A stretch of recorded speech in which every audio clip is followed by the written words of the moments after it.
Hi, my name is Bob Hannes. I'm with Western Environmental Technologies, and we're an operations company. We service water and wastewater systems, and we are here today at the Black Canyon City KOA wastewater treatment facility.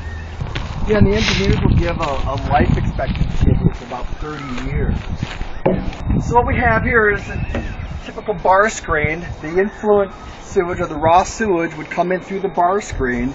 The bar screen is designed to eliminate any of the rags, any big solids, plastics, and that type of thing that hinder the performance of the pumps. It then just flows into the aeration portion of this system. This is an activated sludge facility.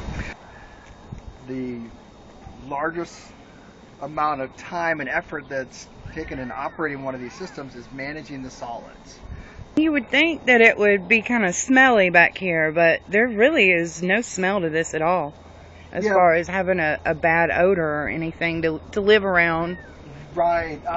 They will give off kind of a swampish type odor, like a musty, mildewy type odor, just because the organisms do break down after a while, and you're smelling the organics in the water and in the liquid. So the blowers push air into the system. It helps to mix it, and it helps keep the organisms alive by giving them oxygen. As the water is cleaned over here, it starts running through this area over here? Yeah, so it starts at the influent bar screen area, comes into the mixed liquor tank or the aeration tank, comes into a clarifier, and it does exactly what the word says. It clarifies. The solids settle to the bottom.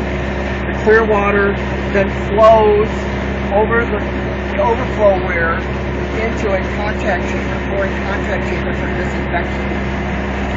So that's what this area over here is? Yes, that would be correct. The contact chamber. Chlorine contact chamber.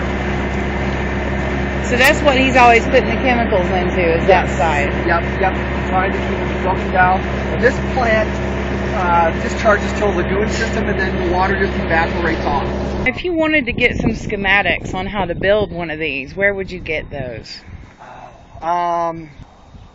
You would have to either contact engineers. You might be able to find some older drawings online, if any engineers have posted them.